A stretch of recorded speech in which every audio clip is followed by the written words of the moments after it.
감사합니다. 우리 양우 양모회가 좀 해체를 하고 임시적으로 지체로 출발한 올해, 이제 전에는 남자 여자가 나눠져서 모임을 가졌는데 이제는 지체로 모임을 가지면서 남녀 같이 부부가 모여서 성경 공부도 하고 또 이런 시간을 가지는 것, 구역 모임도 가지고 하는 것 제가 보고 또 아주 좋게 생각됩니다. 오늘 또 이렇게 첫 번째 또 에베네셀 지체에 헌신 예배를 같이 드리게 되어서 아주 기쁘게 생각합니다. 찬양도 인도해 주시고 또 특송도 이렇게 준비해 주셔서 감사합니다. 많은 은혜가 됩니다. 오늘 에베네셀 헌신 예배, 지체 헌신 예배를 통해서 제가 에벤에셀이라는 제목으로 설교를 하게 됐습니다. 다른 부분들을 좀 생각하고 말씀을 준비하다가 에벤에셀로 이렇게 본문을 선택을 했습니다. 에벤에셀은 오늘 칼럼에도 나와 있고 앞에 이제 자막에도 뜰 텐데, 에벤에셀은 Stone of the Help라는 뜻입니다. 도움의 돌이라는 거죠. 이 에벤에셀이라는 곳은 지명이에요. 지명. 런던 또 리버풀 이런 식으로 에벤에셀이라는 지명입니다. 근데 이 지명을 지금 누가 지었느냐 하면, 여러분 잘 아시는 사무엘이 이 지명을 만들었습니다. 그래서 도움의 돌이라고 뜻을 가지지만은 그 성경을 보면 하나님이 여호와께서 여기까지 up till the present point라는 뜻입니다. 여기까지, 바로 이 지점까지 우리를 도우셨다 하는 뜻이에요. 그러니까 도움의 돌, 하나님이 우리를 여기까지 도우셨다 하는 그런 뜻으로 오늘 이 자리를 에벤에셀로 부르자 이렇게 한 거예요. 원래는 에벤에셀이라는 지명이 다른 데 또 있었는데 거기도 에벤에셀은 똑같은 단어인데 거기도 도움의 돌이죠. 그런데 거기보다 다 그냥 무시하고 오늘 여기가 에벤에셀이다. 사무엘이 그렇게 지명을 짓고 돌을 세우고 그렇게 만든 거예요. 근데 에베네셀이라는 이 지명은 우리 에베네셀 지체들이 아주 자긍심을 가지고 그렇게 늘 마음에 생각하며 살아야 됩니다. 이건 이제 여러분 목사가 이렇게 만들어준 건 아니고 지체가 이렇게 형성될 때 자기 지체 이름을 마음대로 만들어 보시오 했기 때문에 여러분 자기 뜻대로 만든 거죠. 그러니까 그 에베네셀은 그 지명 가지고 지체 이름을 만들었는데 참 잘 만든 거예요. 그런데 오늘 이 말씀을 통해서 에벤에셀, 하나님이 여기까지 도우셨다 이럴 때 꼭 기억할 두 가지가 있습니다. 하나는 이거는 이제 볼드체로 아주 까맣게 진하게 강하게 기억을 해 놓으셔야 돼요. 하나는 이가봇이라는 사람의 이름입니다. 여기 이시들이 많은데 이가봇이에요, 이름이. 근데 이가 아니고 이름 자체가 이가봇이라는 이름이에요. 그 다음에 미스바라는 지명이에요. 미스바라는 장소. 자, 첫 번째 이가봇. 에베네셀까지는 굉장히 은혜롭고 좋은 그런 장소라 사무엘이 아주 신이 나서 지은 그런 이름의 장소인데, 이 이름이 탄생되기 전에 이가봇이라는 이름을 꼭 기억을 해야 돼요. 이가봇은 오늘 사무엘이 여기가 에베네셀이다 하고 딱 짓기 20년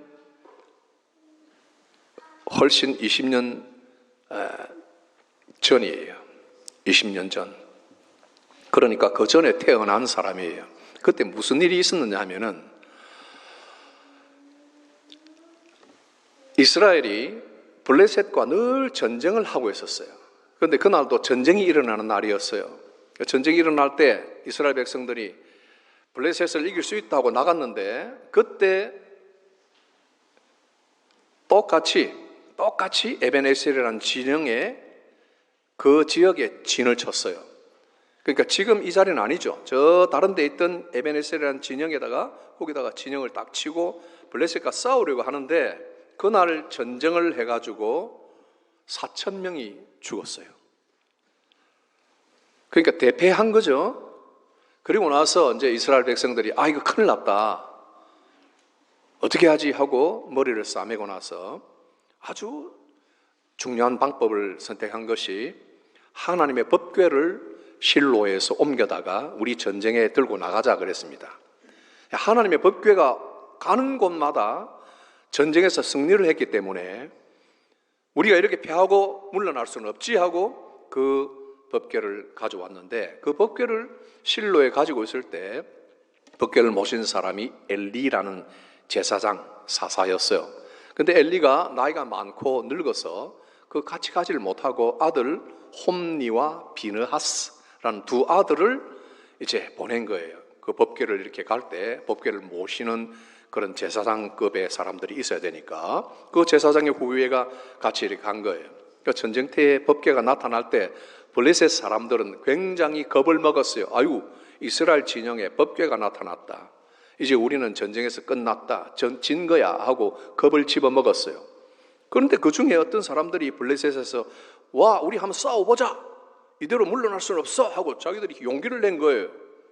그래가지고 전쟁을 시작했는데 법궤를 가지고 간 이스라엘이 이겨야 되는데 어떻게 됐냐 하면 전부 다 패전을 했어요. 그때 앞에는 4,000명이 죽었는데 이번에 법궤가 왔을 때는 3만 명이 죽었다. 3만 명이 죽었다. 엄청난 피해를 입은 거예요. 그리고 블레셋 사람들이 들어와서는 그 법궤를 전부 훔쳤어. 가지고 그냥 달아난 거예요. 그러니까 법궤를 빼앗기고 그날에 패전에서 3만 명이 죽었는데 그 중에는 홈니와 비느하스, 엘리 제사장의 두 아들 홈니와 비느하스도 전사를 했어요. 자, 엘리는 전쟁에 참석하지 못했죠. 이게 나이가 많은 제사장이라 마음을 졸이면서 무슨 좋은 소식이 있나 하고 걱정하며 기다리는 중에 소식이 왔어요. 우리가 전쟁에 패하고 3만 명이나 죽고 법궤는 빼앗기고 당신의 아들 두 아들도 죽었습니다. 이 소식을 들은 엘리는 나이 많고 비둔하였다 그랬어요. 눈도 어둡고 의자에 앉아있다가 뒤로 자빠져서 목이 부러져서 엘리도 죽었어요. 엘리는 이스라엘의 지도자예요. 제사장이고 사사였어요. 이스라엘 왕이 있기 전에 왕의 위치에 있던 사람이에요. 그 사람이 그렇게 죽었단 말이에요. 아들 죽었죠. 법궤 빼앗겼죠. 이 소식을 들은 비느하스의 부인이 임신을 하고 있었어요. 비느하스의 부인이 아기를 가지고 어서 이 아기를 낳기를 원한다 하고 아기를 기다리는 예비멈이었어요. 그런데 그날 이 소식을 들었어요. 전쟁에 패하고 자기 남편도 형제와 함께 죽고 자기 시아버지 엘리도 목이 부러져 죽고 법궤도 빼앗기고 온 불행한 소식을 한꺼번에 들으니까 충격에 빠져가지고 거기에서 그만 산고를 느꼈다. 몸을 구부렸다 그랬어요. 아마도 조산, 빨리 아기를 낳게 되는 이런 일이 일어난 것 같아요. 배가 아팠어. 이렇게 해서 아기를 낳았어요. 아기를 낳으면서 이 부인은 이 어려운 난산 때문에 아기를 낳고 죽어요. 죽기 직전에 사람들이 위로를 하느라고 걱정하지 마. 아들 낳았어. 아들 낳았어. 옆에서 이렇게 위로를 하는데 이 비느하스의 부인 이 여성은 아무런 위로를 받지 못해요. 법궤 빼앗기고 남편 죽고 남편 형제 죽고 시아버지 죽고 나라가 완전히 망했구나 하는 생각에 아들을 낳았는데 그렇게 기다리던 아들을 낳았는데 하나도 위로받지 못하고 뭐라고 이름을 지었느냐? 이가봇. 영광이 떠났다. 그리고 죽었어요. 우리는 에벤에셀을 생각하면 이가봇을 기억해야 돼요. 그렇게 해서 태어난 아이가 무슨 죄가 있습니까? 시대를 정말 불행한 시대를 잘못하고 난 아이죠. 태어나자마자 어머니는 죽고 아버지는 벌써 태어나기도 전에 전쟁터에서 죽었고 이 나라에 가장 소중하다고 하는 하나님의 임재의 상징인 우리 가문이 지키고 지켜야 하는 그 법궤를 블레셋 나라에 빼앗겼고 이런 순간에 태어난 아이예요. 그리고 이름이 하나님의 영광이 이렇게 영광이 그레이스 이렇게 이름을 지어줘도 시원찮을 판에 그 이름을 뭐라고요? 영광이 떠났다. 이가봇. 얼마나 안타까운 이름인지 몰라요. 그런 이름이 바로 태어난 곳이 사무엘상 4장이에요. 그런데 잠깐 제가 이야기를 이어가겠어요. 블레셋 사람들이 법궤를 가져가지고 자기들 나라에 들고 왔지만은 법궤가 가는 곳마다 하나님이 불편해 하신 거예요. 예? 하나님이 아주 진노하셨어요. 그래서 법궤를 가져가는 지역마다 하나님이 병을 내려서 그 마을을 휩쓸어 버리십니다.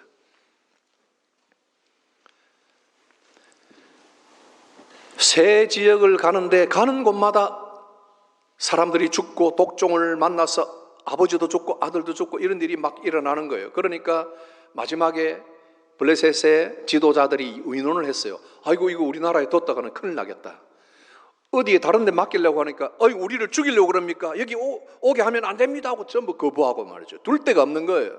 그러니까 7개월 만에 법궤를 돌려보냈어요. 기럇 여아림이라는 곳으로 돌려보냈습니다. 도저히 이 나라에 머물게는 할 수 없다. 저 이스라엘의 신이 우리를 죽이려고 치고 있다. 이렇게 했어요.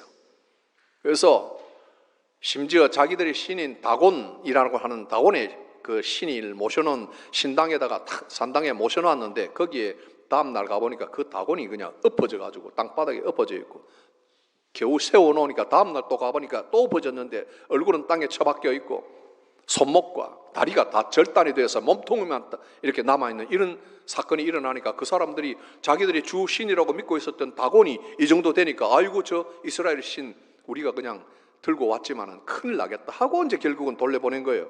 그게 불과 7개월 만에 돌려보낸 거예요. 7개월 만에. 7개월도 오래 있은 거죠. 그죠? 그리고 이제 그걸 돌려보내고 나서 20년이 지납니다. 20년이 지나요. 그러니까 도합하면 얼마가 된 거예요? 오늘 기럇 여아림에 돌아왔을 때, 법궤가 돌아왔을 때 20년 만에 돌아왔다 했으니까 그 사이에 7개월 있었죠. 그러면 정확하게 이야기하면 20년 7개월 만에 전쟁에 대패하고 나서 그 20년 7개월 뒤에 이제 오늘 이 사건이 일어납니다. 20년이나 뭘 했을까요? 이스라엘 백성들은 20년 전에 돌아온 법궤가 기럇 여아림에 딱 와 있는데 왜 사람들은 하나님을 섬기거나 다시 뭔가 분투해서 일어날 생각하지 않고 이렇게 모두 다 침체되어 있는 걸까요? 그 순간에 이제 오늘 7장이 시작됩니다. 여러분 우리가 7장 읽은데 맨 1절을 제가 한번 읽어드릴까요? 기럇 여아림 사람들이 와서 여호와의 궤를 옮겨 산에 사는 아비나답의 집에 들여놓고 그의 아들 엘리야사를 거룩하게 구별하여 여호와의 궤를 지키게 하였더니 궤가 기럇 여아림에 들어간 날부터 20년 동안 오래 있었다. 이스라엘 온 족속은 여호와를 사모했다. 그리고 오늘 읽은 본문 사무엘이 일어납니다. 제일 먼저 기억할 이름은 이가봇이죠. 이제 오늘 두 번째 기억할 지명이 뭐냐면 미스바입니다. 미스바. 사무엘이 온 족속에게 이스라엘 온 족속에게 너희가 만일 전심으로 여호와께 돌아오려거든 이방 신들과 아스다롯을 너희 중에서 제거하고 너희 마음을 여호와께로 향하여 그만을 섬기라. 그리하면 너희를 블레셋 사람의 손에서 건져내시리라. 여러분 20년이 지났는데 하고도 7개월이 지났는데 뭐예요?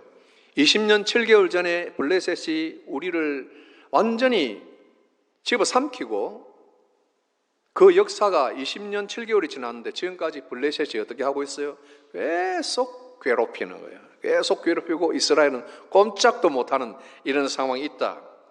그런데 이 순간 사무엘이 일어납니다. 여러분 사무엘은 요 사무엘상에 들어와서 앞장을 보면은 실제로 사무엘 어릴 때 기록만 나와 있어요.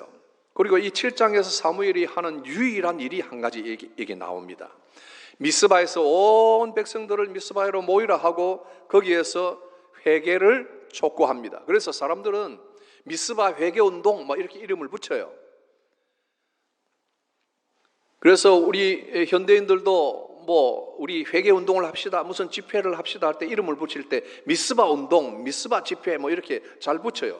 왜냐하면 미스바에 이렇게 백성들을 모아서 이때까지 잠자는 이스라엘 백성들을 깨워서 하나님께 돌이키자 하는 그런 회개 메시지를 선포해요. 그리고 7장 마지막 절 보면 아시겠지만은 사무엘이 이제 8장 1절 넘어가면 바로 이 말이 나옵니다. 사무엘이 늙음에 그의 아들들을 이스라엘 사사로 삼으니. 여러분 7장 한 장 안에 사실 사무엘이 한 가장 중요한 핵심적인 일이 여기에 담겨져 있는 거예요. 그것이 바로 어디서 일어나느냐? 미스바에서 일어납니다. 에벤 에셀이라고 할 때 이것은 앞틸 프레젠트 포인트라고 했습니다. 그 포인트가 어디냐? 바로 그 미스바 지역인데 그 지역에서 이스라엘을 회개케 하는, 그래서 하나님께 회개하여 돌이키는 그런 일들을 벌입니다. 물론 그 사이에 이스라엘 백성들을 어떻게 했느냐? 여러분 성경의 기록에 의하면 온 족속이 여호와를 사모했다 그렇게 기록은 되어 있죠. 그러나 뭡니까? 온 족속이 여호와를 사모했다 하는데 사무엘은 너희 중에 아스타로스를 제하라, 이방의 신을 제하라, 다 버리라 이렇게 이야기합니다. 근데 이 아주 두 가지 트랙이 같이 들어있는 거죠. 다 여호와를 사모는 해요. 그러나 현실적으로는 뭐예요? 현실적으로는 우상을 전부 다 섬기고 있는 거예요. 특별히 아스타롯. 아스타롯은 바알의 부인이라고 알려져 있어요. 바알 신의 부인이에요. 바알도 우상이고 아스타롯도 우상이에요. 풍요와 어떤 농사를 잘하게 하고 그 다음에 전쟁의 여신이다 이렇게 알려져 있어요. 아스타롯. 한번 생각해 보세요. 우리 이스라엘 민족이 3만 4천 명이 그날 전사를 하고 나면 유족들이 도대체 몇십만이 남겠어요.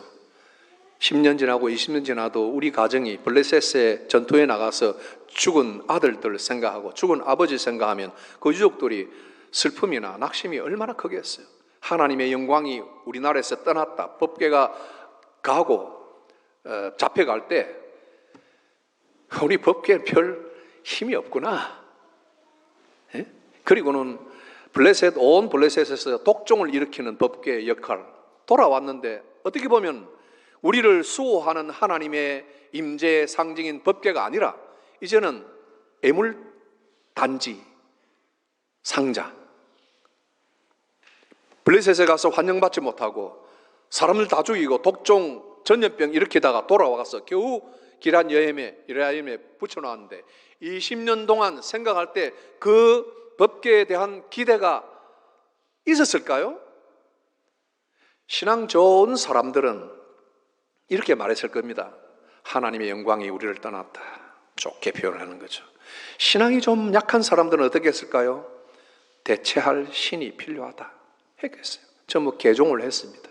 아스타롯을 섬기고 그 여신, 위로가 필요한 우리 가정에 따뜻한 전쟁의 여신이 우리를 보살펴 줄 것이다 하고 아스타롯을 섬기고 바알을 섬기고 블레셋의 모든 우상들을 그 가정에 들여다와서 섬기고 있은 거예요.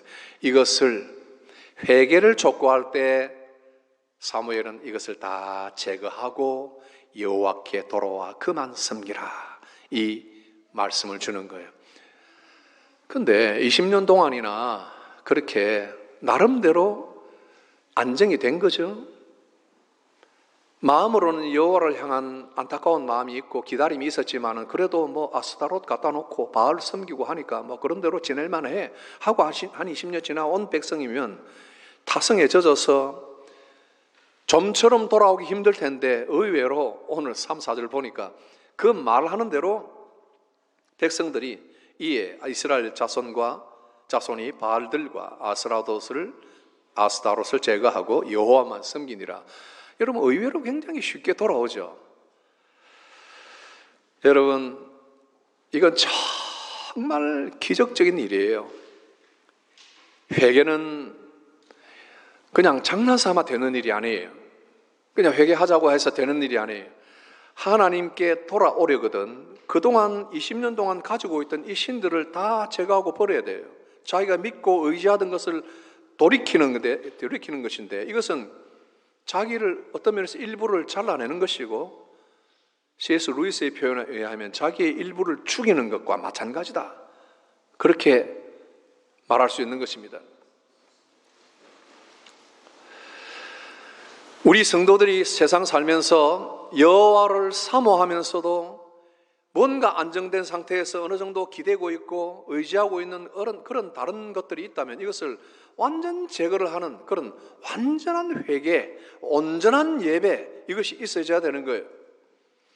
C.S. 루이스가 이 말을 한 것을 제가 전합니다. 모든 인간은 곤경에 빠져 있습니다. 어떤 것일까요?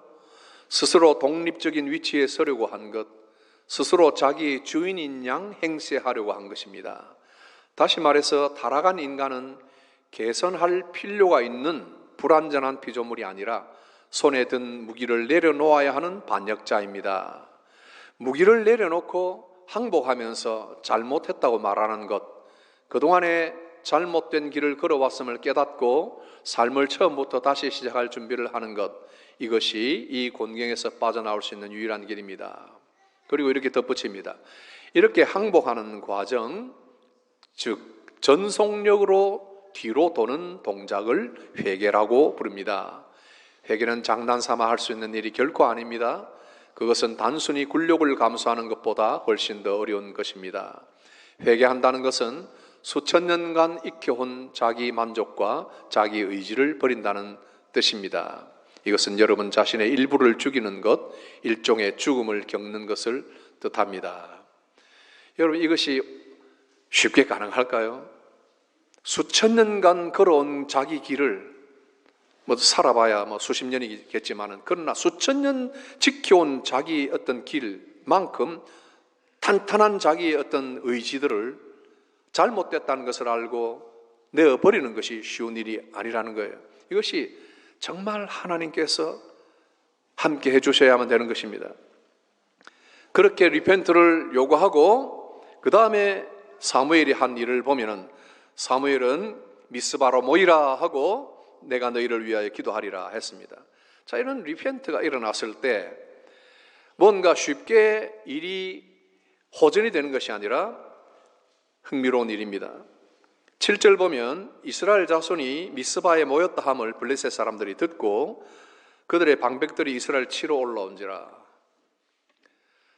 모여서 회개하면 무언가 좋은 일이 생길 것 같고 하나님께서 우리와 당장 함께 해주실 것 같은데 블레셋이 전쟁을 시작합니다. 이때까지 그냥 잠재워 놓고 조용히 지냈는데 블레셋이 전쟁을 이렇게 세운다. 이런 굉장히 당황스러운 일입니다. 그러니까 8절을 보면 이스라엘 백성들이 모두 두려워해서 사무엘에게 좀 기도 많이 해서 우리가 망하지 않도록 하나님께 좀 도와달라고 간청을 합시다. 블레셋 사람들이 오는 것을 두려워했다고 그랬습니다. 회개하고 하나님 앞으로 돌이키지만은 그 당시 바로 무슨 하나님의 도움이 일어나는 것이 아니라 블레셋의 전쟁이 시작되었다. 그럼 이쯤 되면 어떤 반응을 가져야 되는가? 전열을 정비하고 전쟁 태세를 갖춰야 되는데, 참 흥미로운 것은 9절을 보면 사무엘이 뭘 하느냐? 하나님께 예배를 드립니다. 젖 먹는 어린 양을 잡아서 하나님 앞에 제사를 드린단 말이에요. 일이 크게 터지고 있는데 이 일을 막으려고 생각하지 않고 하나님께 그 얼굴을 향해서 예배를 드리고 있다. 참 우리로서는 상상할 수 없는 일입니다. 사무엘은 하나님을 향하여 예배드린 일을 굉장히 소중하게 생각했습니다. 하나님께 돌이키는 일을 굉장히 소중하게 생각했고, 이 돌이키고 회개하는 일에 있어서 어떤 방해 요소가 일어나고 어떤 두려운 일이 발생하더라도 하나님 앞에 예배하는 일을 중시해야 되겠다는 생각을 한 것입니다. 그러니 그 와중에 사무엘, 이 백성의 지도자로 나선 사람이 양을 잡아서 제사를 드리게 됐다 하는 것입니다. 그리고 여호와께 부르짖습니다. 뭐라고 부르짖겠어요? 우리를 구원해 달라고 부르짖을 것이고 블레셋의 공격에서 우리를 살려달라고 분명히 부르짖을 것입니다. 그때 여호와께서 응답하시고 10절 같이 봅시다. 사무엘이 번제를 드릴 때에 블레셋 사람이 이스라엘과 싸우려고 가까이 오매 그날에 여호와께서 블레셋 사람에게 큰 우레를 발하여 그들을 어지럽게 하시니 그들이 이스라엘 앞에 패한지라. 블레셋은 이스라엘을 향하여 공격을 해왔고 이스라엘의 지도자 사무엘은 하나님을 향해 예배를 드렸고 하나님은 예배를 받으시며 블레셋을 같이 마주서서 전쟁을 해 주셨다 하는 내용입니다. 사랑하는 성도 여러분, 여기에 우리 성도의 삶의 어떤 원리들을 보게 됩니다. 여러분들이 우리 교회를 이렇게 나오실 때 교회를 나오셔가지고 예배를 한번 드리고 우리의 심령이 무엇가 변하고 엄청난 은혜를 입고 그런 기적들을 날마다 맛보고 돌아가지는 않을 것입니다. 어떤 사람은 와서 뭔가 마음의 변화를 일으키고 은혜를 받고 어떤 질병들이 낫고 하는 경험도 간혹 있을 것입니다. 그러나 당장 와서 예배를 드리고 나갈 때 이거 습관적이고 너무 지루하지 않나, 매주일 드리는 예배가 반복적이고 이게 의미가 있나 할지 몰라도 여러분들이 아무리 그렇게 생각하신다 해도 이 예배는 여러분들의 생활 중에 가장 소중한 시간인 것을 아셔야 됩니다. 나는 여러분들이 이렇게 모일 때 이 시간에 함께 모여서 찬송을 부르고 말씀을 듣고 설교를 들으며 기도하고 이런 시간들이 하나님께서 얼마나 기뻐하시고 이 시간을 통해서 하나님께서 놀라운 일들을 계속 베풀고 계신다는 것을 나는 믿습니다. 여러분들이 지난 과거를 5년 뒤를 보시고 10년 뒤를 보시고 20년 뒤를 돌아보십시오. 하나님께서 우리의 어떤 삶의 과정들을 인도해 나가실 때 눈에 띄게 무엇인가 변화를 주신 것도 있지만 그러나 이 외부적인 변화 말고 정말 눈으로 보이지 않는 여러분들이 느끼지 않는 부분 속에서 여러분들의 속마음의 생각이나 여러분들의 신앙이나 여러분들의 자세나 태도나 이런 것들이 얼마나 많이 다듬어져 가고 아름답게 빚어져 가고 있는가 여러분들이 생각하셔야 됩니다. 그리고 당장이라도 하나님께서 은혜를 베푸시기를 원한다면 우리의 예배를 통해서 하나님께서 기적도 베풀어 주시고 어려운 난관도 건너가게 해주시고 무서운 시련도 질병도 이기게 해주시고 말 못할 웅덩이에 빠져서 헤어나지 못하는 순간도 일어나게 하실 그런 권능을 가지신 분이 우리가 드리는 예배 중에 함께 계시는 것입니다. 예배를 통해서 하나님께서 우리를 만나주시고 우리는 예배를 통해서 하나님을 향해서 가게 되는 이 예배의 장소, 이 예배의 자리 이런 것들은 바로 하나님을 만나는 소중한 통로입니다. 그것을 바로 우리가 보는 것이 미스바의 성도들의 모임이요 이스라엘 백성들의 모임이요 사무엘의 이 중요한 생애의 아주 독특한 특별한 사건을 통해서 우리가 보는 것입니다. 사무엘은 그야말로 사방이 우겨삼을 당하는 이 순간 속에서 아무것도 보이지 않는 이런 절망적인 상황 속에서 20년 동안 법궤가 들어왔지만은 우리 민족들이 힘을 얻지 못하고 전사병이 있는 유족들은 낭망 속에 있었고 또 많은 사람들이 우상숭배에 빠져서 오히려 다른 신을 섬기고 있는 이런 황망한 상태에 있는 무너져 있는 듯한 이런 나라를 재건할 때 하나님만 본 거예요.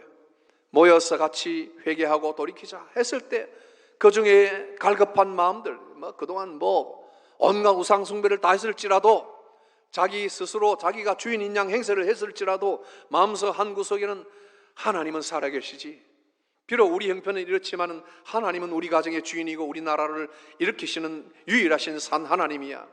지금 꼴은 이래도 하면서 뭔가 희망을 가지고 있었던 사람들이 하나님을 사모했다는 말이에요.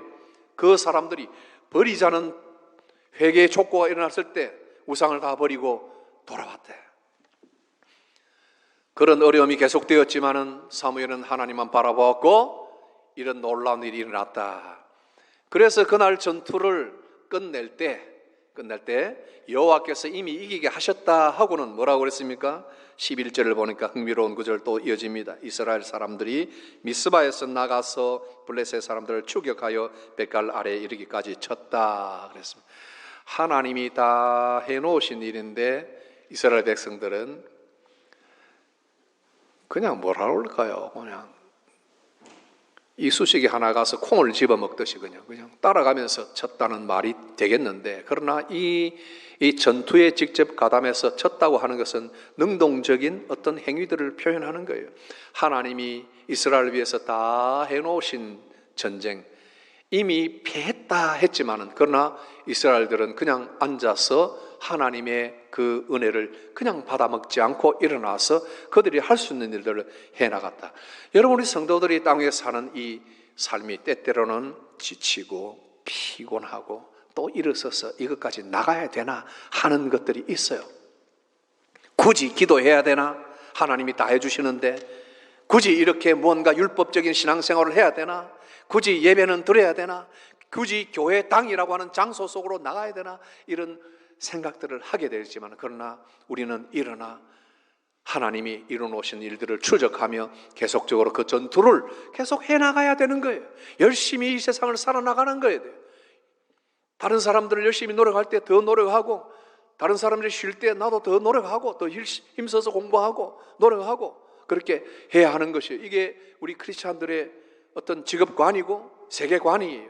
하나님이 이 세상을 반드시 하나님의 나라로 세워주실 것이다를 믿고 우리들은 그 안에서 능동적인 삶을 살아갑니다. 그리고 마침내 여기가 에벤 에셀이라 그랬습니다. 여러분, 제가 칼럼에 써놓았지만 제가 그 히브리 원전을 보니까 에벤 하 에셀이라는 게 정확하게 나와 있어요. 에벤 하 에셀, 그냥 에벤 에셀이 아니에요. 에벤 하 에셀, 그것은 하는 더라는 정관사예요. 사무엘이 뭐라고 그러니까 여기가 진짜 그곳이다. 여기가 진짜 하나님이 도우신, 어떤 도우심? 20년 7개월 동안 우리가 폐해에 있다가 그냥 폐잔병으로 살고 패배의식 속에 무릎을 꿇고 살았는데 지금 여기까지 하나님이 도우셨다. 저는 이 말씀 생각하며 마지막으로 여러분들에게 질문 드리고 싶습니다. 나의 프레젠트 포인트는 무엇인가? 하나님이 여기까지 도우셨다 했는데, 여러분 현재 나의 프레젠트 포인트는 어딘가? 여기가 어디예요? 여러분이 앉아있는 오늘 이 자리는 어디예요? 여러분 가족들이 전쟁터에 나가서 다 아들도 둘이 다 죽고 남편도 죽고 하는 그런 자리예요. 20년 동안 기도해도 응답이 없는 그 자리예요. 여러분들의 오늘 이 자리는 어디예요? 아니면 하나님께서 어느 정도의 도움을 베풀고 계시는 자리에 여러분들의 프레젠트 포인트가 어딘가 질문을 드립니다. 그리고 동시에 여러분들에게 하나님은 지금 어떤 분으로 여러분들에게 와 있습니까? 정말 캄캄한 암흑 속에 하나님입니까? 아니면은 지금도 온전히 의지할 때 우리를 외면치 아니하시고 도와주실 분으로 여러분들은 믿고 생각하십니까? 여러분들의 에벤 에셀은 어디입니까? 어느 순간순간에 에벤 에셀로 하나님께서 나를 도와주셨는데 다시 우리에게 필요한 에벤 하 에셀은 또 무엇입니까? 정말 하나님께서 이 순간만큼 새롭게 과거의 모든 에벤 에셀을 또 추억으로 삼고 정말 하나님께서 이 오늘 이 순간에 나를 위하여 도와주실 그 도우심은 무엇인가? 여러분에게 절실한 그 도움은 뭡니까? 이걸 놓고 우리는 기도하고 기다리고 나에게 에벤 하 에셀이 또 이루어지는구나 하고 그것을 보는 우리 에벤 에셀 지체들, 우리 온 성도들 되고 우리의 주님께서 오늘도 나와 함께 하셔서 사무엘을 도우셨던 그 하나님이 우리와 함께 하셔서 우리를 도우신다. 이것을 같이 체험하고 목사의 설교 속에 갇혀있는 하나님, 성경의 문자 속에 갇혀있는 하나님이 아니라 성령으로 물처럼 바람처럼 회리바람처럼 역사하셔서 우리의 삶 모든 순간순간마다 에벤 하 에셀로 나타나실 하나님을 경배하고 기대하고 여기까지 도우셨으니 이 말은 이제는 앞으로는 땡이 아니라 앞으로도 이와 같이 도우실 하나님을 미래를 바라보는 이런 사무엘의 고백이 우리 모두에게 있기를 축복합니다. 기도합시다. 다 같이 말씀 생각하고 기도할 때에 하나님의 성령께서 우리에게 나타나셔서 생기와 바람을 부으시고 에스골의 골짜기에 마른 해골과 벽다귀같이 늘어져 있는 무덤 속에 생기 성령의 바람이 불어와 그들을 살리시며 그의 힘줄을 돋게 하시고 근육이 붙게 하시며 가죽을 덮으시고 일어나게 하시는 그 성령의 생기와 바람이 오늘 우리 런던 사는 우리들 머리 위를 지나가는 계절의 바람뿐만 아니라 성령의 바람이 우리들을 함께 하셔서 정말 우리 찬양한 대로 회복하게 하시고 치유하게 하시고 다시 일어서게 하시고 위로받게 하시며 다시 하나님을 경외하는 자리로 올라서는 놀라운 백성들 다 되도록 병자들 위하여 기도하고 아픈 자들 위하여 마음이 상한 자들 위하여 기도하고 우리 자신들 좌우로 돌아보던 눈을 똑바로 정리하여 예배를 존중히 여기는 자로 설 수 있도록 같이 기도합시다. 다 같이 함께 기도합니다. 존귀하신 하나님, 우리 귀한 성도들, 우리 에베네셀 지체들 한 생명 한 생명 붙드시고 하나님의 영광 드러내기 부족함이 없도록 도와주옵소서.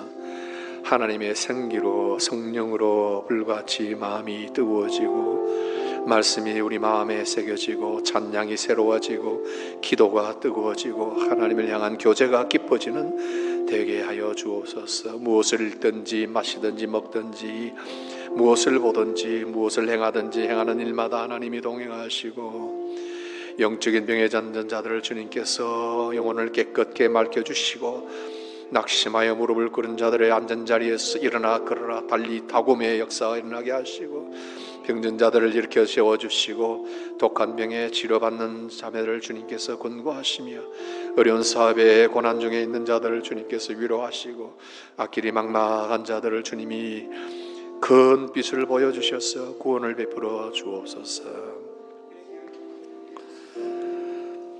고마우신 하나님, 말씀 속에 에베네셀의 하나님으로 역사하시고 장래에도 영원하신 도우시는 오른팔로 우리 성도들과 함께하여 주시옵소서.